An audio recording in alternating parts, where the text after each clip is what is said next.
이누이트 이누이트 잠든 적이 없는데도 꿈을 꾸었다. 깨어나 보니 흐르는 인면체 속이었다. 녹으면서 얼고 있는 집, 얼면서 녹고 있는 집. 너는 기어이 떠내려가고 있었다. 거슬러 가는 그곳을 향해, 지나쳐 왔던 목소리를 향해. 이누이트 이누이트 멀고도 먼 이누이트. 너는 얼음 위에 문장 하나를 새기고 있었다. 끌칼이 지나간 자리 위로 얼음의 피가 흘러내렸다. 더 많은 얼음을, 더 많은 얼음을, 더 많은 입김을, 더 많은 입김을.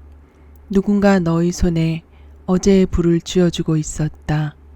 너의 손 위에서 나의 손 위로 옮겨놓고 있었다. 처음이라는 듯이, 마지막이라는 듯이, 얼지도 말고 녹지도 말고 다만 흐르라는 듯이. 이누이트 이누이트 멀고도 먼 이누이트. 너는 녹아내린 얼음 위에 다시 문장을 새기고 있었다. 읽히지 않는 무늬를 쓰다듬듯 어둠을 만지고 있었다. 투명한 사각형에서 드넓은 표면으로 흐르고 있었다. 누군가 저편에서 너를 부르고 있었다. 인간의 언어로 인간의 이름을 불러내고 있었다. 네, 읽어드린 글은 이제니 시인의 이누이트 이누이트라는 시였습니다. 안녕하세요. 화가의 책 읽는 정원 시즌2에 오셨습니다. 저는 이효연입니다. 시간이 참 빠르게 흘러 몇 년 동안 인사를 드리지 못했습니다. 여러 가지 이유가 있었지만 가장 큰 원인은 팟빵에서 유튜브로 이사를 온 것이고요. 나머지는 저의 게으름 때문이라고 하겠습니다. 그간 여러 차례 개인전과 크고 작은 사건들이 지나갔고 이제 다시 12월 전시를 준비하며 화가의 책 읽는 정원을 꾸려볼까 합니다. 그동안 마음이 부표처럼 떠 있는 것 같았는데요. 한 곳에 정박하지 못한 마음 때문이기도 하겠지만 이렇게 한 달에 한 권의 책을 같이 읽는 일은 저에게 닻을 내리는 일과도 같았던 것 같습니다. 그래서 다시 한 곳에 머무르기 위해 용기를 내어 보았습니다. 이번에 새로 읽을 책은 해다 출판사에서 나온 언론이라는 책입니다. 시즌1에서 읽었던 적 있는 작가 준파 라히리와 다른 여러 작가들의 에세이를 묶은 책인데요. 제목에서처럼 홀로 있음에 대한 고백이라고 할 수 있겠습니다. 외로움, 고독 이런 단어들로 상기되는 고독이 지닌 아름다움을 찾아 떠나는 가슴 아픈 여행이라고 할까요? 작가마다의 기억 혹은 이야기로 풀어낸 책입니다. 이번에는 그 중에서 준파 라히리의 트레이딩 스토리와 피터 호 데이비스의 일부이면서 따로 떨어진 채로를 읽어보겠습니다. 트레이딩 스토리, 준파 라히리. 책과 그 속에 담긴 이야기들은 어린 내가 소유할 수 있는 유일한 것들이었다. 물론 당시에도 문자 그대로 내가 그것들을 진짜 가질 수 있는 건 아니었다. 사서로 일했던 아버지가 공유 재산에 대한 강한 신념을 가졌기 때문일 수도 있고 나의 부모님이 아이에게 책을 사주는 일을 사치스럽게 생각했기 때문일 수도 있다. 어쩌면 지금보다 가진 것이 없던 시절이라 그랬을지도 모른다. 어쨌거나 어린 시절 나는 내 것이라고 부를 만한 책이 거의 없었다. 당시 내가 얼마나 갈망했었는지, 결국 이렇게 처음으로 내 책을 가지게 되었는지 모두 기억이 난다. 5살인가 6살 때쯤이다. 10cm 정도 되는 작고 네모난 책이었는데 제목은 친구를 찾으려고 괜히 애쓸 필요 없어였다. 우리 가족의 첫 집이 있던 로드 아일랜드 길 건너편에는 구식 잡화점이 하나 있었는데 그 책은 그 가게의 한쪽에 1센트짜리 사탕과 위키팩, 과자, 음료수, 비누 등과 같은 제품의 로고를 패러디한 그림이 그려진 카드놀이 세트 사이에 놓여 있었다. 줄거리는 진부하기 짝이 없었고 동화라기보다 장문의 그린카드에 가까웠다. 하지만 어머니가 날 위해 그 책을 사서 집으로 가져오는 걸 한껏 들떠서 지켜보던 때가 아직도 생생하게 기억난다. 표지 안쪽엔 누구누구님께 이 책을 드립니다 라는 문장과 함께 내 이름을 적어 넣을 수 있는 빈칸이 마련돼 있었다. 어머니는 그곳에 내 이름을 적은 후 곧이어 자신이 이 책을 사주었다는 의미로 어머니라는 단어도 함께 적어 넣었다. 내가 어머니가 아니라 엄마라고 불렀음에도 말이다. 아마도 어머니라는 단어는 보호자를 대체하는 말인 듯 했다. 당시 어머니가 내게 주었던 그 책은 40여 년이 흐른 지금까지도 여전히 어린 시절 내가 사용하던 방의 책장 위에 보관되어 있다. 물론 우리 집에 읽을 거리가 전혀 없었던 건 아니다. 하지만 흥미를 가질 만한 것이 거의 없었기에 나는 늘 읽을 거리가 부족하다고 느꼈다. 대학원에서 정치학을 공부하던 아버지가 주로 읽던 중국과 러시아에 관한 서적도 있었고 쉴 때마다 즐겨 읽던 주간지 타임도 있었다.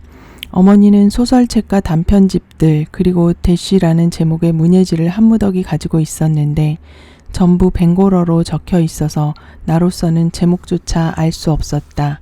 어머니가 가진 책들은 주로 지하실의 철제 선반이나 침대 옆 비밀 공간에 보관돼 있었다. 어머니는 그 중에서도 카지나즈를 이슬람이라는 벵골 출신 시인이 쓴 표지가 노란 시집을 무슨 성스러운 문서나 되는 것처럼 아꼈다. 낱말 맞추기 게임을 위해 늘 밖에 나와 있던 고동색의 낡고 두꺼운 영어 사전도 기억난다. 언젠가 한 번은 슈퍼마켓에서 쇼핑을 하다 할인 행사 중이던 백과사전 세트의 앞부분 몇 권을 구매한 적도 있다. 물론 세트 전부를 다 사지는 못했다. 우리 가족의 물질적인 생활이 가진 특징이라고나 할까? 우리 집에 있는 책들도 대부분 제멋대로였고 그때그때 되는 대로 사모은 것 같았다. 내가 원하는 건 정확히 그 반대였다. 묵직한 존재감을 지닌 책들이 여기저기 쌓여 있고 벽마다 기분 좋게 줄지어 있는 그런 집 말이다. 집안을 책으로 가득 채우려는 우리 가족의 노력은 때때로 좌절을 겪었다. 아버지가 막대기와 받침대로 올리브색 선반을 고정하려고 했을 때 결국 사건이 터지고야 말았다. 1970년대 식민지 양식으로 지어진 석고보드 벽이 무게를 버티지 못하는 바람에 선반이 와르르 무너져 버리고 말았던 것이다. 내가 정말 찾고 싶었던 건 부모님의 지적인 삶을 제대로 보여줄 수 있는 흔적들이었다. 어떤 책을 읽었는지, 두 분의 정신세계를 형성하고 영감을 준 것들이 무엇인지, 이런 것들을 여실히 보여줄 수 있는 활자로 인쇄되고 제본까지 마친 증거들 말이다. 책은 부모님과 나 사이를 연결해주는 하나의 통로였다. 하지만 우리 부모님은 내게 책을 읽어주거나 이야기를 들려주진 않았다. 아버지는 소설 같은 건 전혀 읽지 않는 분이었다. 인도 콜카타에서 어린 소녀 시절을 보낸 어머니 또한 분명 당시 좋아했던 이야기들이 있었을 텐데도 내겐 전혀 들려주지 않았다. 처음 내게 큰 소리로 이야기를 들려주었던 사람은 딱 한 번 만나 뵈었던 외할아버지였다. 그때 난 2살이었는데 인도엔 처음 간 거였다. 할아버지는 침대에 누운 채로 나를 가슴 위에 앉혀놓고는 그 자리에서 이야기를 지어내 들려주었다. 사람들 말로는 다른 가족들이 모두 잠자리에 든 이후에도 우리 2사람은 늦게까지 그러고 있었다고 한다. 이야기를 멈추면 안 된다고 막무가내로 고집을 피우는 손녀 덕에 할아버지는 계속해서 새로운 이야기를 지어내야 했던 것이다. 벵골어는 내가 집안에서 듣고 말한 첫 번째 언어다. 하지만 어린 시절 내가 읽은 책들은 전부 영어로 돼 있었고 주제 역시 대부분 영국인이나 미국인의 삶에 대한 것이었다. 그래서인지 책을 읽는 것만으로도 왠지 남의 영역을 무단으로 침범한 것 같은 기분이 들었다.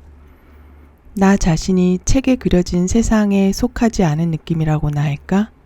그도 그럴 것이 우리 가족의 삶은 책에 나오는 모습과는 확연히 달랐다. 식탁 위에 올라오는 음식도 달랐고 기념하는 명절도 달랐으며 조바심을 내거나 신경 쓰는 부분도 전혀 달랐다. 그렇지만 일단 책이 내 소유가 된 후 그걸 읽는 동안에는 이런 것들이 아무런 문제가 되지 않았다. 책 속으로 들어간 나는 이야기와 그 속에 등장하는 인물들과 순수한 관계를 맺었다. 가상의 세계지만 마치 실제로 존재하는 것처럼 여기며 완전히 몰입했고 그렇게 보이지 않는 존재가 되어 그들과 함께 살았다. 실제 현실에서는 특히 어린 소녀 시절의 나는 사회활동에 참여하는 걸 겁내는 쪽이었다. 다른 친구들이 나를 어떻게 생각할지, 그들이 나를 어떻게 판단할지 끊임없이 걱정했다. 하지만 책을 읽을 때만큼은 그런 걱정에서 벗어날 수 있었다. 이야기 속 가상의 친구들이 무엇을 먹고 입는지, 어떤 방식으로 이야기하는지, 방에는 어떤 장난감이 흩어져 있는지 이 모든 걸 책을 통해 배웠다. 추운 날이면 난로가에 옹기종기 모여 앉아 따뜻한 초콜릿을 마신다는 것도 알게 되었다.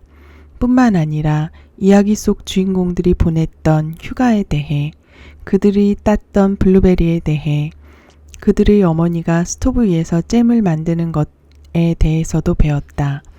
내게 책을 읽는다는 것은 가장 기본적인 감각들을 발견해가는 과정 중 하나였다. 물론 내가 발견한 문화들은 우리 부모님에게는 무척 낯선 것들이었을 테지만 말이다. 나는 이런 방식으로 부모님에게 반항하기 시작했고 부모님이 알지 못하는 것들을 책을 통해 하나씩 이해해 나갔다. 우리 집에 들어온 책들은 그게 무엇이든 무조건 내 사적인 영역의 일부로 간주되었다. 그래서인지 나는 남의 영역에 함부로 침입했다는 느낌 이외에 어떤 의미에서는 나를 키워주신 분들을 배신하는 것 같은 죄책감마저 들었다. 친구를 사귀겠다고 마음먹었을 때 글쓰기는 하나의 매개체가 되어주었다. 그러니까 책을 읽는 것과 마찬가지로 글쓰기도 처음에는 고독한 상태에서 무언가를 추구하기 위해서가 아니라 다른 사람들과 교류하기 위해 시작한 것이었다는 말이다. 나는 혼자가 아니라 같은 반 친구와 함께 글을 썼다. 나와 친구는 함께 머리를 맞대고 앉아 인물과 줄거리를 구상했고 페이지를 앞뒤로 넘기면서 각자 맡은 부분을 써내려갔다. 필적만이 우리 둘을 갈라놓는 유일한 것이었으며 또 누가 어느 부분을 썼는지 구분할 수 있는 유일한 방법이었다. 나는 언제나 맑은 날보다 비 오는 날을 더 좋아했다. 그래야 쉬는 시간에 밖에 나가지 않고 복도에 앉아 글쓰기에 집중할 수 있었으니까. 하지만 나는 맑은 날에도 나무 밑이나 모래밭 가장자리 등 어딘가 앉을 만한 곳을 찾아내고 그 친구와 함께 때론 한두 명의 친구들을 더 불러서 이야기를 짓는 작업을 계속해 나갔다. 그때 지은 이야기들은 당시 내가 읽고 있던 이야기들을 대놓고 베껴 쓴 거나 다름없었다. 대초원에 사는 가족들, 기숙학교로 보내지거나 엄격한 가정교사한테 교육받게 된 고아 소녀, 초자연적인 힘을 가진 아이들, 옷장을 통해 다른 세상으로 넘나들 수 있는 능력 등등. 독서는 나의 거울이자 작품의 소재였다. 그 속에 파묻힌 채 나는 내 안의 다른 부분을 보지 못했다. 어린 나이임에도 불구하고 급기야 나는 글쓰기에 대한 사랑으로 도둑질까지 하게 되었다.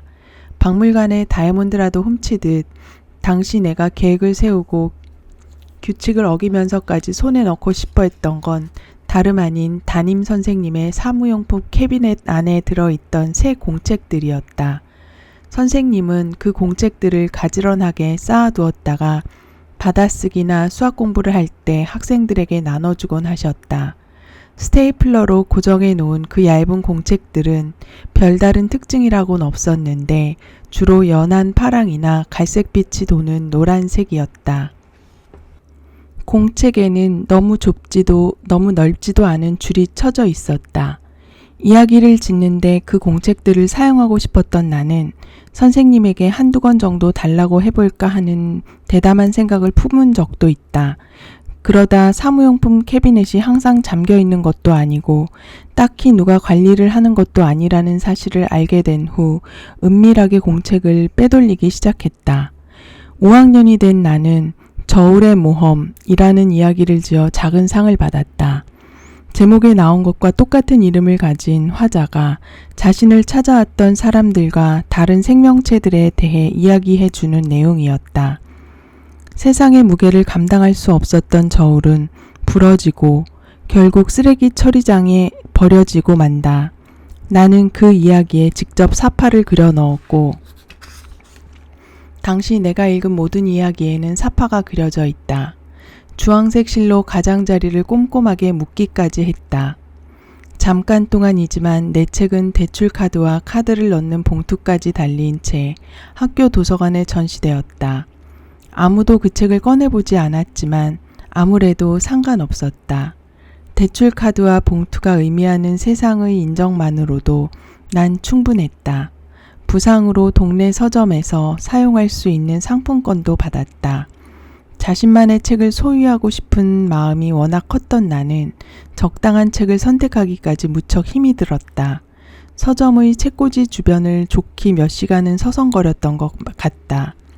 마침내 칼 샌드버그라는 난생 처음 보는 작가의 책 루타바가 이야기를 골랐다. 그 책에 애정을 가지고 싶었지만 책에 나오는 캐캐묵은 위트를 나는 도저히 이해할 수가 없었다. 그럼에도 나는 그 책을 무슨 부적이라도 되는 것처럼 아직도 간직하고 있는데 아마도 처음으로 인정받았던 기억 때문에 그런 것 같다. 이상한 나라의 앨리스가 지하세계에서 날 마셔 라고 적힌 병과 날 먹어 라고 적힌 케이크를 발견한 것처럼 글쓰기로 받았던 상이 내게 준 가장 중요한 선물은 내게 일종의 명령을 내렸다는 것이다. 나는 태어나서 처음으로 머릿속에서 이런 목소리를 들었다. 글을 써. 하지만 사춘기에 접어들고 하나둘 나이를 먹으면서 글쓰기에 대한 나의 열망은 늘어가는 세월에 반비례하듯 꺾여가기만 했다. 물론 이야기를 지어내고 싶은 충동은 여전했지만 스스로에 대한 의구심이 그 욕구를 약화시키기 시작했다. 그래서인지 유년 시절의 후반기를 거치는 동안 글쓰기라는 유일한 위안거리는 내게서 서서히 멀어져 갔고 예전엔 거의 본능에 가깝게 행동이 마침내 손대기도 힘든 일이 되고 말았다. 나는 창의적 글쓰기는 내가 아닌 다른 사람들 몫이라고 자신을 설득했다. 그렇게 7살 때 내가 가장 사랑했던 글쓰기라는 행위는 17살이 됐을 무렵 가장 무섭고 겁나는 자기 표현 방식으로 전락하고 말았다. 나는 글쓰기보다 음악을 연주하고 무대에서 연기하는 걸 더 좋아하게 되었고 작곡하는 법과 대본을 암기하는 법에 더 열중했다. 글쓰는 작업들도 계속하긴 했지만 저널리스트를 꿈꿨기에 주로 에세이나 기사를 쓰는데 에너지를 쏟았다. 대학교에 입학한 후에는 문학을 공부하며 영문학 교수가 되겠다고 마음먹었다. 21살 무렵이 되자 내 안에 간직된 작가라는 꿈이 마치 방 안에 갇힌 한 마리의 파리처럼 느껴졌다. 살아있긴 하지만 하찮은, 어떤 목적도 가지지 않은, 그게 있다는 걸 인식할 때면 언제나 불안해지는, 하지만 대부분의 시간에는 나를 혼자 내버려두는 그런 파리 말이다. 다른 사람에게 인정받지 못할까봐 두려워하는 그런 단계까지 나아간 것도 아니다. 나의 불안감은 매우 조직적이고 선제적인 성격을 띠었다. 내가 아닌 다른 사람에게 기회가 가기도 전에 내가 먼저 나 자신을 거부해버리는 식으로 말이다. 나는 대부분의 인생 동안 다른 사람이 되고 싶어 했다. 바로 이것이 내가 가진 딜레마의 핵심이었다. 나의 창의성이 그토록 정체되었던 이유도 이 때문이라고 나는 믿었다. 나는 언제나 사람들의 기대에 부합하지 못했다. 이민자인 부모님, 인도인 친척들, 미국인 친구들, 그리고 무엇보다 나 자신에게 말이다. 내 안에 존재하는 작가는 자기 자신을 편집하고 싶어 했다. 상황에 따라 이런 건 좀 더 덧붙이고 저런 건 좀 줄이는 식으로 그렇게 하면 내게 붙은 별표를 지워나갈 수 있을 테니까. 내가 길러진 방식은 두 개의 반구가 혼합된 것이라서 이교적이면서도 복잡했다. 그래서인지 좀 더 평범하고 조심스러운 방식이었으면 하고 바라기도 했다. 나는 눈에 띄지 않는 평범한 사람이 되고 싶었고, 남들처럼 보이고 싶었고, 남들처럼 행동하고 싶었다. 독특한 과거를 지닌 채 그것과는 다른 미래를 갈망하는 존재. 내가 그토록 연기에 유혹을 느꼈던 것도 이런 욕망 때문인지 모른다. 나의 정체성을 지우고 다른 사람의 정체성을 빌리는 행위에서 나는 깊은 안도감을 느꼈다. 자기 자신이 되고 싶지 않은 사람이 어떻게 자신 안에 담긴 것을 정확히 표현해 나가내는 작가가 될 수 있겠는가? 나는 태생부터가 적극적인 사람과는 거리가 멀었다. 나는 지침을 내려주거나 영향력을 지닌 사람들에게 의지하는 데 익숙했고, 때로는 삶의 가장 기본적인 실마리조차 그들에게서 얻었다. 하지만 이야기를 쓴다는 건 인간이 할 수 있는 가장 적극적인 행위 중 하나다. 소설을 쓴다는 건 실제와 거의 다름없는 것을 새롭게 구성해내고 다시 배열하고 재조직해내는 지극히 의도적인 행위다. 심지어 실력이 형편없고 신뢰가 가지 않는 작가들에게서도 이런 의지가 발견되기 마련이다. 작가가 된다는 것은 내 말을 들어봐 라고 말하는 것, 이렇게 듣기에서 말하기로 한 단계 도약하는 것을 의미한다. 바로 이 지점에서 나는 흔들렸다. 나는 보여주기보다는 보는 것을, 말하기보다는 듣는 것을 더 좋아했다. 나의 내면을 들여다보고 나 자신의 이야기에 귀 기울이는 것이 나는 두려웠다. 가족들은 내가 당연히 박사학위를 받을 거라 생각했다. 하지만 대학교를 졸업하고 난생 처음으로 학생 신분에서 벗어나자 그동안 알고 있던 어떤 면에서는 무척 의지가 되었던 모든 위계와 질서가 한꺼번에 사라지고 말았다. 나는 잘 알지도 못하는 보스턴이란 도시로 이사를 했고, 나와 전혀 관련이 없는 사람들 집에 방 하나를 얻었다. 내가 지불하는 월세 말고는 내게 아무런 관심도 없는 사람들이었다. 서점에 일자리를 구한 나는 물건을 정리하고 계산하는 업무를 맡게 되었다. 그러다가 같은 서점에서 일하는 젊은 여자와 굉장히 친해졌는데, 그녀의 아버지는 빌 코베트라는 이름의 시인이었다. 나는 자연스럽게 코베트 씨의 집에 드나들기 시작했다.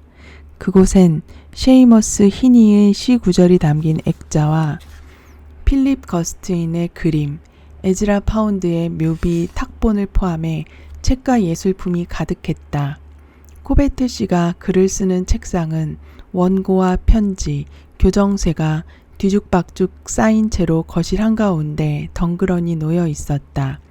이 책상에서 이뤄지는 작업은 강제로 부과된 일도 어느 기관의 지시로 하는 일도 아니었다.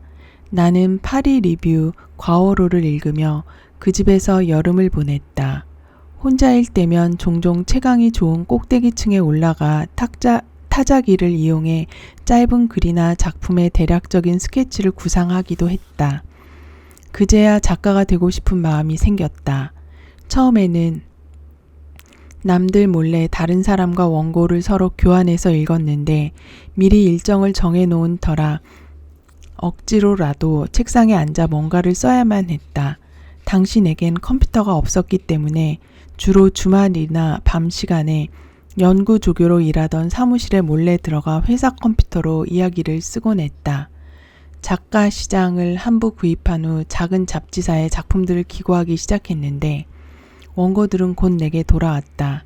이듬해 나는 작가 신분이 아닌 영국 문학을 전공하는 학생으로 대학원에 입학했다. 그러나 내가 공부하겠다고 밝힌 학문적 목표 아래엔 다른 생각이 숨어 있었다. 매일 아침 기차를 타러 갈 때마다 서점 앞을 지나쳤다. 가게 앞엔 늘 10여 권의 책들이 진열되어 있었는데 나는 매번 걸음을 멈추고 그 책들을 구경했다. 그 중엔 레슬리 앱스타인의 책도 있었다. 이름만 알고 읽어본 적이 없는 작가였는데 마침 보스턴 대학교에서 문예창작 프로그램을 담당하고 있었다. 어느 날 나는 재미삼아 문예창작가 사무실에 찾아가서 혹시 청강을 할 수 있냐고 물어보았다. 나로서는 매우 대담한 행동이었다.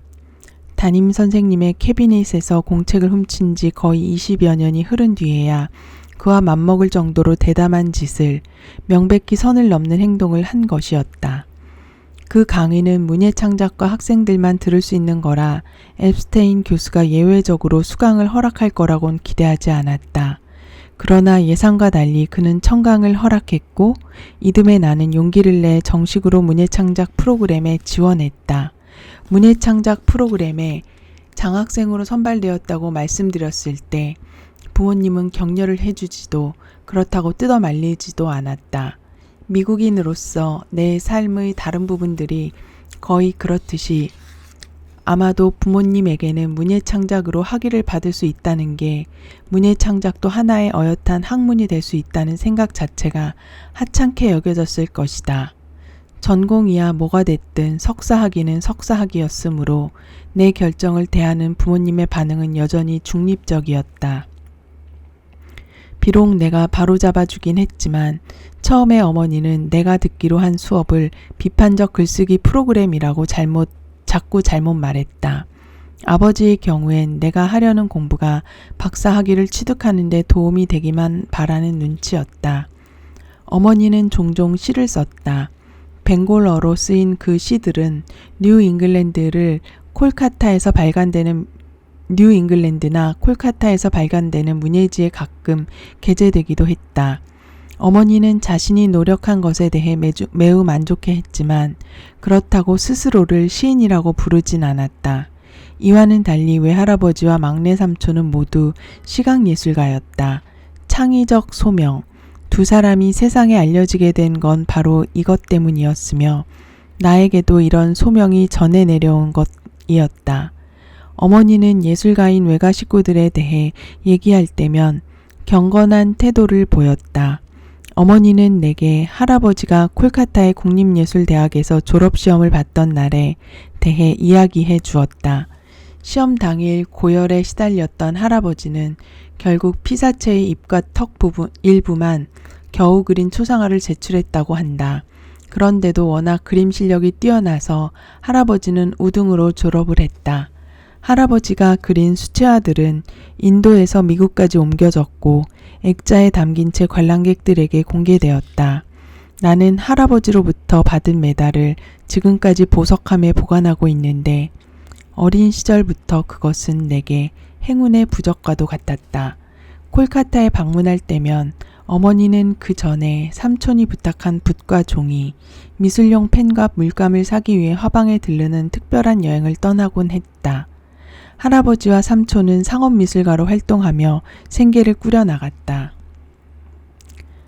하지만 예술활동을 통해 돈을 버는 건 쉬운 일이 아니었다. 할아버지는 내가 5살 무렵에 돌아가셨지만 삼촌에 대한 기억만은 아직도 생생하다. 삼촌은 엄마가 어린 시절을 보낸 비좁은 임대아파트 구석에 테이블에서 작업을 했다. 삼촌이 작품에 대한 아이디어를 준비해 놓으면 고객들이 찾아와서 그 아이디어를 수락하거나 거절하는 시기였다.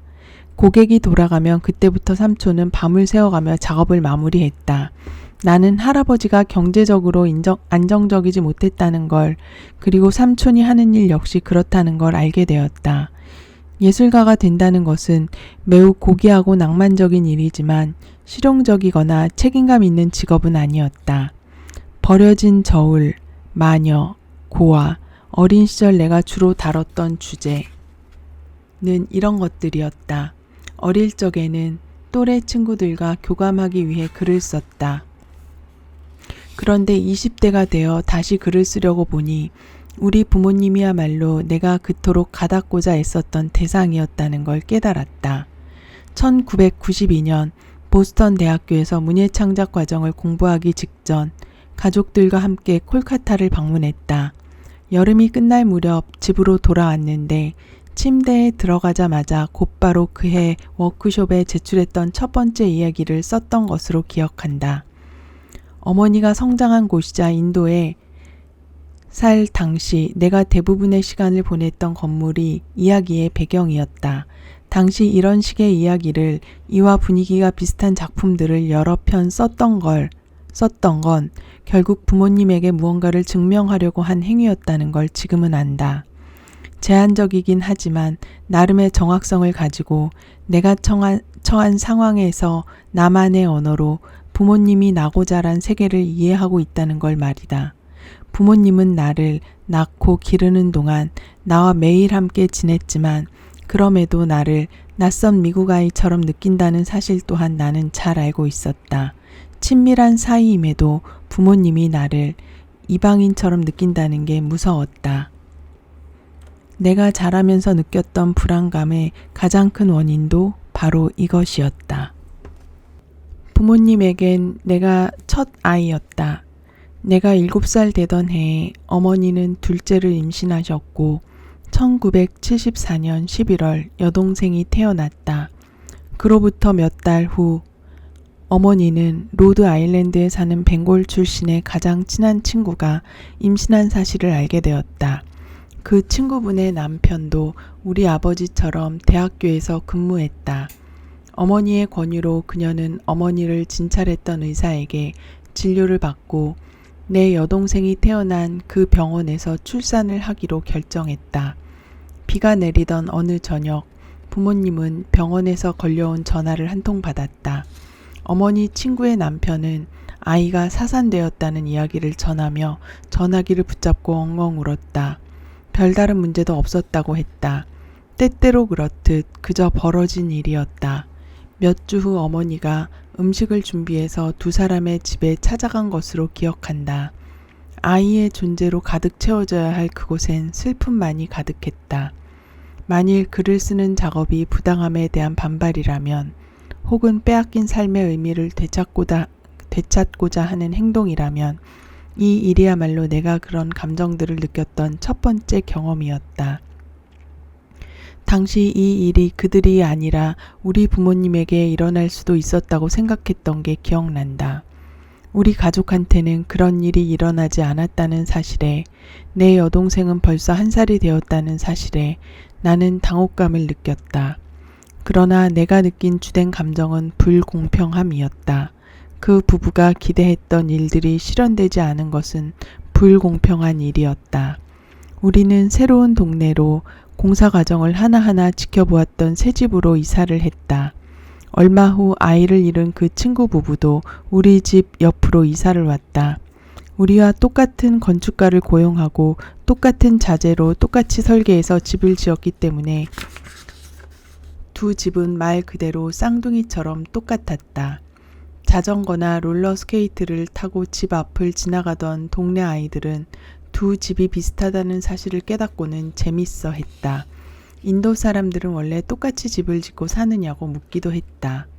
나는 그 부부가 겪은 불행을 잘 알았기에 아무것도 모르면서 함부로 떠들어대는 아이들에게 화가 났다. 동시에 이 부부에게도 조금 화가 났다.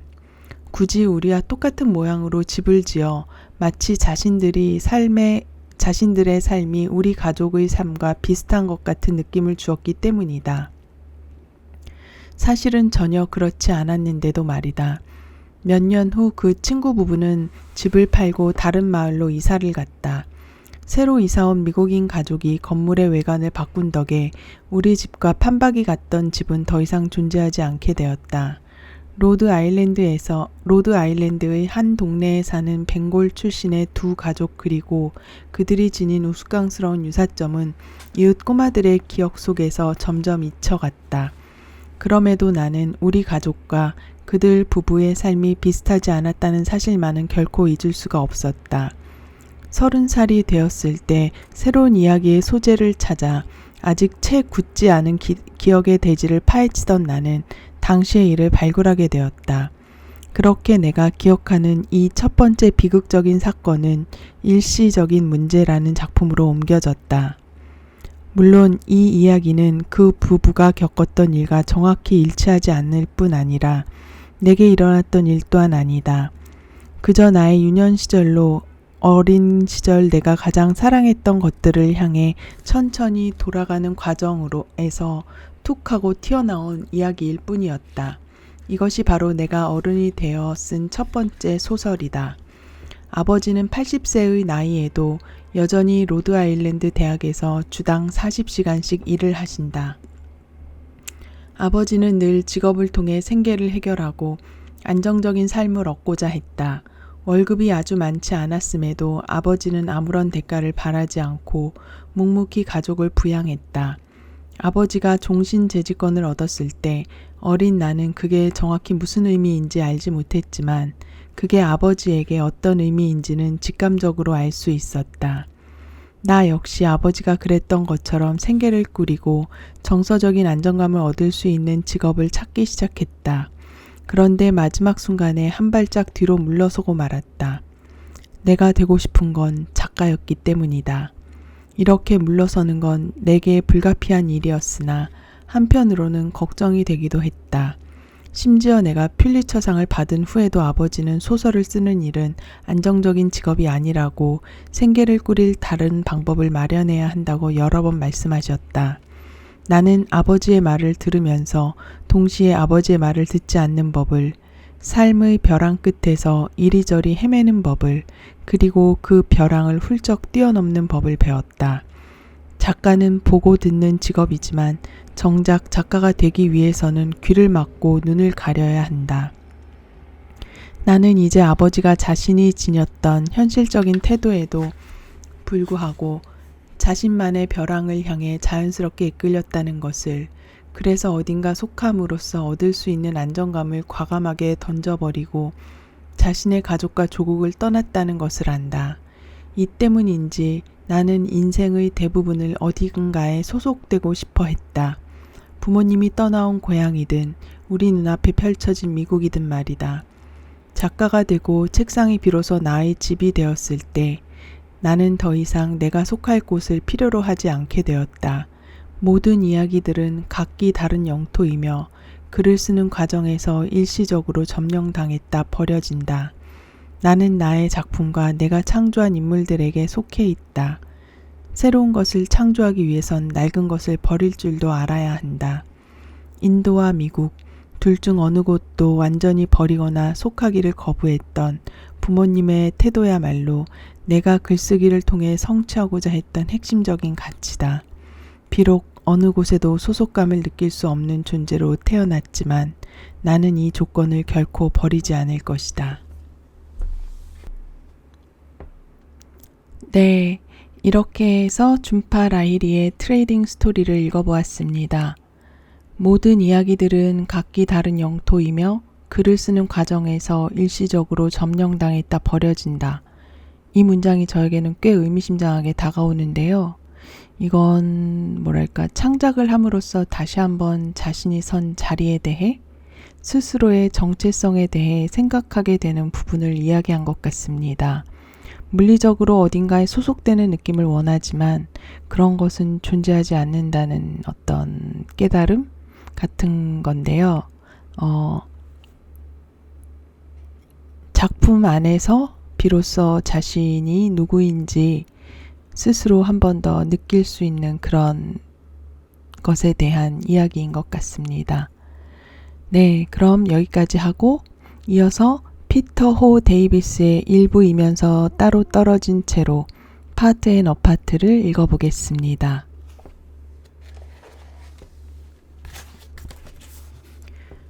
일부이면서 따로 떨어진 채로 피터 호 데이비스. 영국의 코벤트리는 이렇다 할 특징도 없고 그리 유명하지도 않은 곳이다. 고다이바 부인이 과도한 세금 징수에 반대하며 알몸으로 거리를 활보했다는 중세 전설 정도가 전해져 오고 1940년 어느 날 독일 공군이 폭탄을 투하한 것 말고는 별달리 큰 사건도 없었다.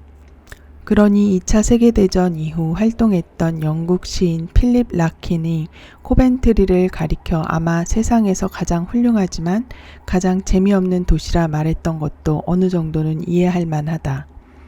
기차역 앞에 있는 명판에는 그가 기차를 타고 이곳을 지나며 남긴 말이 새겨져 있다.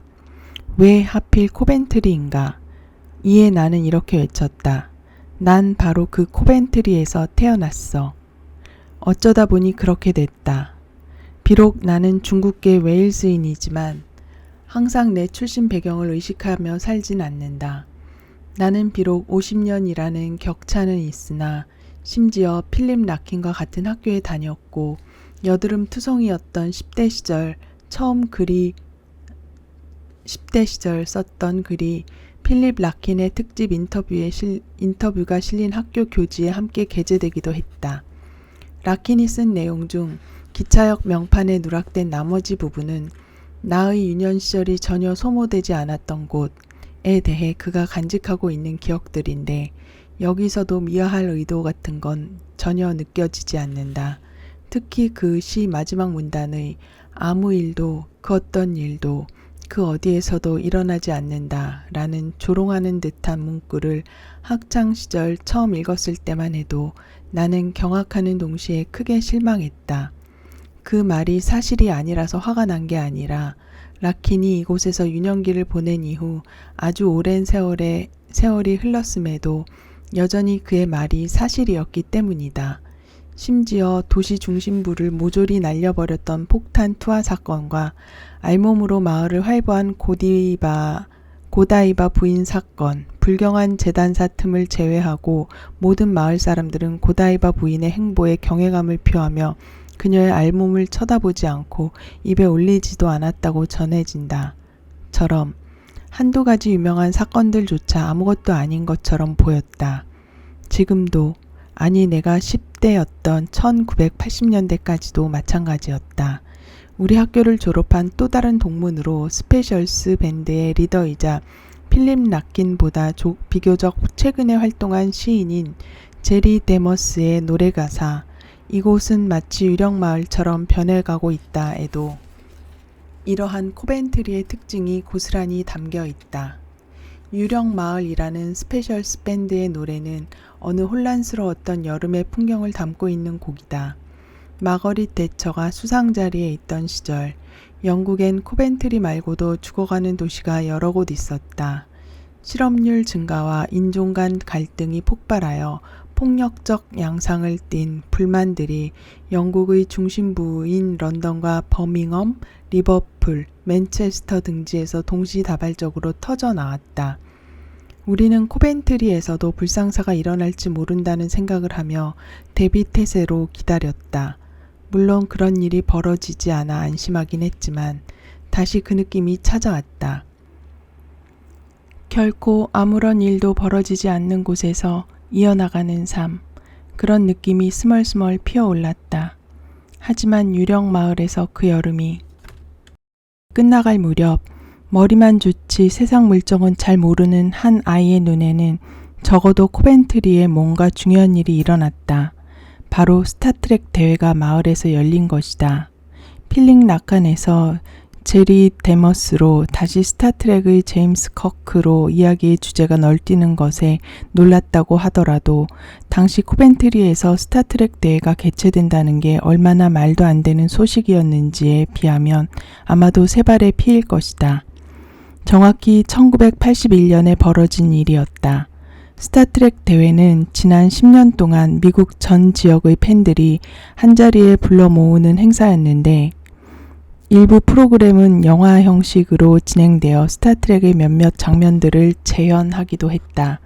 나는 팬 잡지와 영화 잡지를 통해 스타트랙 대회에 대한 글들을 읽은 적이 있었는데 영화 카멜롯과 반지의 제왕에 나오는 신화적 존재들이 함께 모인다는 것 자체가 너무나도 대단한 행사처럼 느껴졌다. 솔직히 말하면 그런 행사를 코벤트리에서 개최한다는 아이디어는 교회 첨탑 위 하늘에서 갑자기 커크 선장이 타고 다니는 우주선 엔터프라이즈호가 나타나는 것만큼이나 말이 안 되는 소리였다. 게다가 이 모든 일이 결코 일어날 수 없는 마법과도 같이 느껴진 이유는 스타트랙 대회가 개최된 날이 바로 나의 14번째 생일이었기 때문이다. 코벤트리에서 그런 일이 진짜로 벌어지는지 내 두 눈으로 직접 확인해 봐야 한다는 이유 외에도 애초에 나는 그 행사에 참여할 운명이었던 것이다. 내가 글을 쓰겠다고 처음 결심하게 된 계기는 조지 엘리엇 오랜 시간이 흐르고 나서야 그녀가 쓴 소설 미들마치가 코벤트리를 배경으로 한 작품이라는 걸 알게 되었다. 이나 라킨이 쓴 순수 문학에 가까운 작품들보다는 공상과학 소설의 영향이 더 컸다. 공상과학 소설은 내가 태어나 처음으로 사랑에 빠진 대상이었는데 이 모든 게 펜 잡지와 제작과 관련된 뒷이야기들을 다룬 다큐멘터리들과 누가 공상과학 소설을 쓰는가, 찰스 플랫이 공상과학 소설의 전성기를 이끌었던 아이작 아시모프와 레이 브래드버리, 새물결을 일으킨 악동들인 할란 앨리슨과 마이클 무어콕까지 공상과학계의 명사들과 일련의 파리 리뷰 스타일의 인터뷰를 진행한 후 이를 한데 엮은 모음집과 같은 책 덕분이었다. 이런 류의 작품들이야말로 내가 첫 번째로 쓰고 싶었던 소설이었다. 그러나 그런 작품, 공상과학을 소재로 한 조잡하고 형편없는 드라마일지라도 결코 TV 앞에 앉아 우연히 써내려간 것은 아니다. 을 쓴다는 건 그 자체로 목표에 다다르기 위한 유일한 수단이자 말도 안 되게 멋지면서 따뜻하게 환영까지 해주는 하나의 공동체 안으로 들어간다는 것을 의미했다. 만일 이런 목표로 글을 쓰지 않는다면 대부분 대서양 반대편의 이야기나 끄적이다 말 것이다. 사진으로 본 것도 아니고 그저 그래서 읽었을 뿐인데 40년이 흐른 지금까지도 머릿속에 또렷이 새겨진 이미지 하나가 있다. 바로 스타트랙의 상징적인 에피소드 영원의 끝에 선 도시를 쓴 작가이기도 한 할란 앨리슨이 언젠가 스타트랙 대회에서 수백 명이 지켜보는 가운데 플라스틱으로 만든 피라미드 안에 앉아 글을 쓰는 모습이었다. 이 대담하고 화려한 연출, 물론 그는 여러 서점의 유리창 안에서도 같은 퍼포먼스를 보여주었지만 연출은 어린 시절에도 그랬지만 지금까지도 내게 어마어마한 충격으로 남아있다. 그러나 세월이 흐르면서 이 장면은 그 이상의 의미로 다가왔다. 심지어 모든 것에 초연한 상태로 머물고자 하는 동시에 군중들 한가운데 있고 싶어하는 작가적 욕망을 상징적으로 보여주는 이미지가 된 것이다. 일부이면서 동시에 멀리 떨어진 채로 이것이 가장 중요한 부분이다. 비록 당시엔 제대로 표현하지 못했지만 첫 번째 스타트랙 대회에서 내가 갈망했던 것이 바로 이런 느낌이었다. 그게 전부였다. 물론 스타트랙 대회는 끔찍 그 자체였다. 내 또래의 친구들은 찾아볼 수 없는 곳에서 나와 비슷한 열정을 공유하는 어른들, 그들 모두 비브, 테리, 믹, 수, 팀, 신라처럼 하나같이 고리타분한 영국식 이름을 가지고 있었다. 어른들을 보며 수줍음 많던 10대였던 나는 그저 당황스럽기만 했다. 이 대회에서 나의 미래, 그건 물론 공상과학 대회일 뿐이었지만 를 마주하고 난 후 광적인 팬덤은 그저 통과 의례에 불과하다는 부모님의 생각을 나 또한 남몰래 공감하고 있었다는 걸 깨달았다. 특히 스타트랙의 우주함대 승무원들이 입는 미니드레스 차림의 중년 여성들을 보자 온몸에 소름이 돋을 지경이었다. 고다이바 부인처럼 알몸도 아니었는데 나도 모르게 시선을 다른 데로 돌리고 말았다. 또한 나는 스스로 자진해서 선택한 고행, 그 이상의 경지에 다다르지도 못했다. 그렇게 수치심이 밑바닥을 찍을 때쯤 나는 스타트랙 생일 카드를 산 후 조지 타케이, 니셸 니콜스, 그레이스 리 휘트니, 마크 레너드의 사인을 받기 위해 길게 늘어선 줄을 서서 참을성 있게 기다렸다. 모든 배우들이 연민의 감정을 저버리지 않을 만큼의 배려심은 가지고 있었다.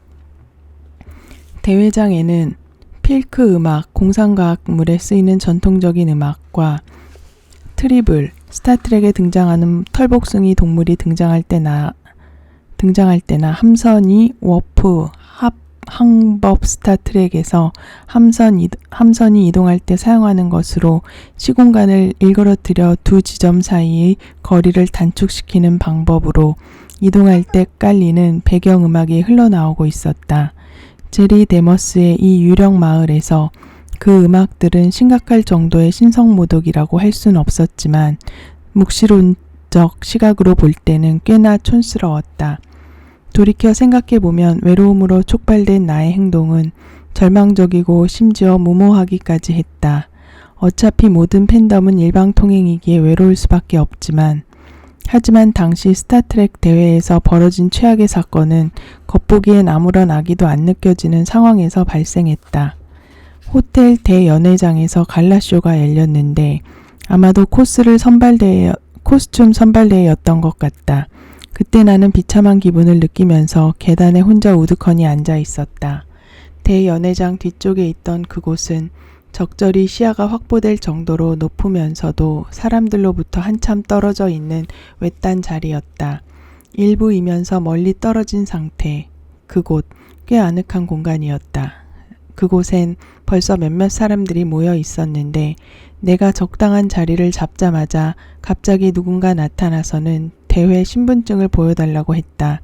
알고 보니 내가 앉아있던 계단은 대회 주최 측과 조명 담당자 그리고 사진작가들을 위해 특별히 준비된 공간이었다.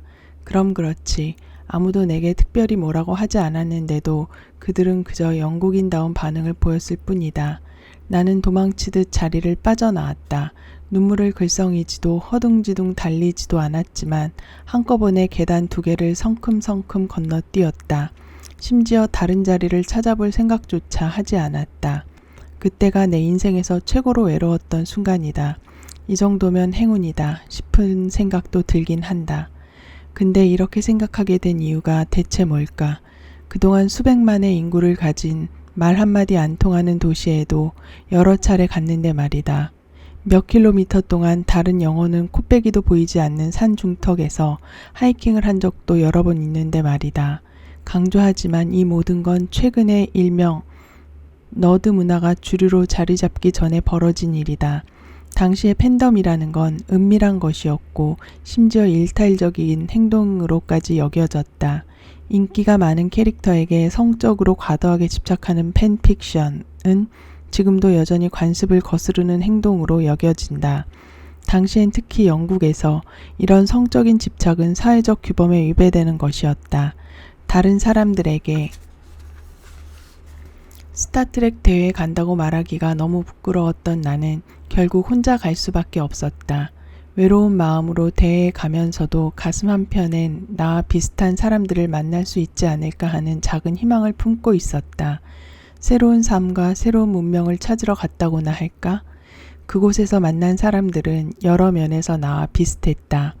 그들은 내가 읽고 보고 사랑했던 많은 작품들을 똑같이 읽고 보고 사랑했다. 그러나 너드들과 괴짜들 사이에 있으면서도 나는 여전히 외톨이가 된 기분이었다. 그런 기분을 느끼다니 이 얼마나 기이한 일인가. 내 생각에 가장 비슷해야 할 사람들, 가장 닮고 싶은 사람들 사이에서 느끼는 외로움이 최악인 것 같다. 나와 같은 부류라고 생각했던 사람들조차 결국 나와 같은 부류가 아니었던 것이다. 그들과 함께 어울리거나 그들의 일부가 되기 위해 자신을 억눌러야 한다면, 그런 척 연기를 해야 한다면, 쫓겨날 위험을 감수해야 한다면 이보다 최악인 경우는 없을 것이다. 물론 코벤트리는 학교나 호텔, 기차역이 있는 물리적인 공간으로서의 의미만 가진 곳이 아니다. 코벤트리에 관한 또 하나의 유명한 은유가 있는데 바로 코벤트리로 보낸다는 말이다. 보이지도 들리지도 않는 존재로 취급받거나 외면당하거나 따돌림을 당할 때 자주 사용하는 문구다. 아무것도 아닌 존재로 치부되는 것, 유령처럼 취급받는 것, 이 말이 어디에서 기원했는지는 정확하지 않다. 고다이바 부인의 알몸을 엿봤던 불경한 재단사 톰의 운명과 관련이 있다는 주장은 그럴듯하긴 하지만 사실이 아닐 가능성이 크다. 또 다른 가설은 17세기 영국의 내전 시대로 거슬러 올라가는데 당시 왕당파 소속 포로들을 의회의 근거지가 있던 코벤트리로 보낸 것에서 기원했다는 주장이다. 어원이야 어찌됐든 스타트랙 대회에 있던 순간만큼은 나 자신이 이 2가지 상황에 모두 해당하는 코벤트리의 시민이 된 기분이었다. 반은 동양인, 반은 백인인 존재, 언제나 혼자인 존재, 그 누구에게나 아무것도 아닌 존재. 흥미롭게도 40년이 지난 지금에서야 나는 스타트랙, 적어도 팬들에게 TOS라 불리는 오리지널 시리즈, 더 오리지널 시리즈만큼은 이 외로움과 고립이라는 주제를 다루고 있다는 걸 깨닫게 되었다.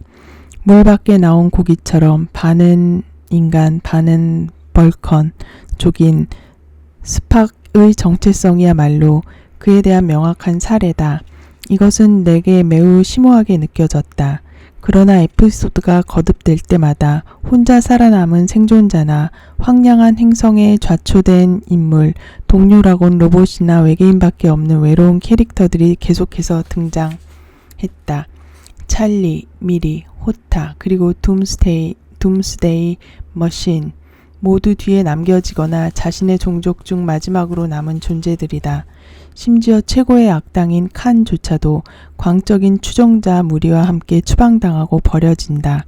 스타트렉이라는 작품의 숨은 의미가 외로움이라는 사실은 그리 놀라울 일이 아닐지도 모른다.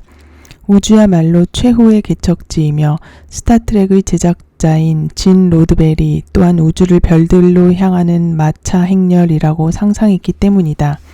우리가 개척지에 대해 아는 한 가지는 그곳이 외로운 공간이라는 점이다. 게다가 우주는 누구라도 외로움을 느낄 수밖에 없을 만큼 거대하고 광활한 곳이다.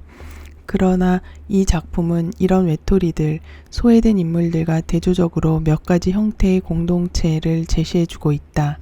칸의 무리 같은 위협적인 그룹, 몇몇 에피소드에서는 숭배 문화에 경도되거나 수능주의적인 공동체에 관한 회의론적인 시각을 반복적으로 보여주기도 하는데 이런 시각은 스타트렉 더 넥스트 제너레이션에서 보구족이라는 외계 종족을 다룰 때 가장 잘 드러난다. 과 다민족으로 구성된 엔터프라이즈호의 선량한 선원들, 그룹이 바로 그 예이다. 이러한 설정은 우주란 환경에서 겪어야 하는 외로움에 당당히 맞서는 모습을 보여줌으로써 공동체, 엔터프라이즈호 함교 승무원들 그리고 커크 스팍, 맥코이로 구성된 3인조 친구에 대한 한 줄기 희망을 나타내는 동시에 이 작품이 지속적으로 인기를 끌 수 있었던 이유를 설명해 주기도 한다. TV와 책은 종종 외로움을 소재로 다룬다. 이것들은 실제로도 외로움의 미디어라고 볼 수 있는데 연극이나 영화, 음악은 주로 사회적으로 소비되기 때문에 그러나 이러한 미디어들을 각자가 사적으로 고립된 상태에서 즐긴다 해도 결국 우리는 어디선가 같은 것을 보거나 읽고 있는 보이지 않는 낯선 이들과 하나로 연결된다. 스타트렉의 엔터프라이즈호 선원들, 역설적으로 이들은 스타트렉 대회에서 소외감을 느낀 나에게 위안이 되어 주었다. 을 통해 얻은 교훈은 아마도 우리는 우리가 속한 세계나 우리와 비슷한 사람들로부터가 아니라 우리가 속하지 않거나 우리와는 전혀 다른 사람들에게서 동료애를 찾고 그들과 함께 외로움의 항해를 떠날 수 있다는 것이 아닐까 한다. 심지어 그 대상이 외계인일지라도 말이다. 가끔은 이것만으로도 충분하다.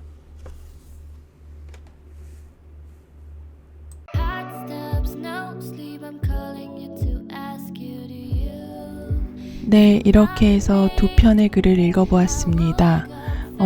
언론이라는 책에 더 많은 다양한 작가들의 글이 실려 있는데요.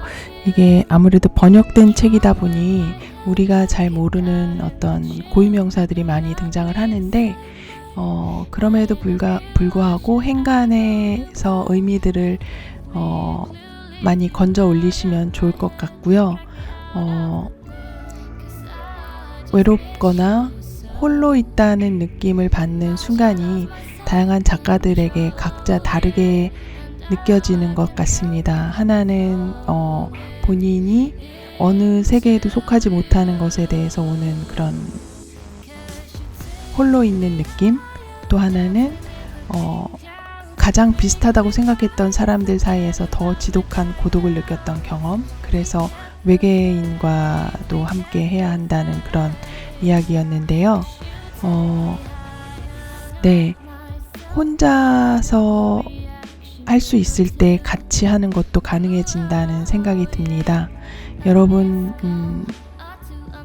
이런 경험들 있으실 텐데 한 번쯤 읽어보시기를 권하고요. 광고 하나 하겠습니다. 12월 6일부터 12월 17일까지 세종대학교 미술관 갤러리에서 저 화가의 책 읽는 정원의 진행자 이효연의 개인전이 있습니다. 관심 있는 분들은 인스타나 페이스북 아니면 유튜브를 통해서 팔로우 해주세요. 네, 그러면 오늘 팟캐스트는 여기까지 하겠습니다. 감사합니다.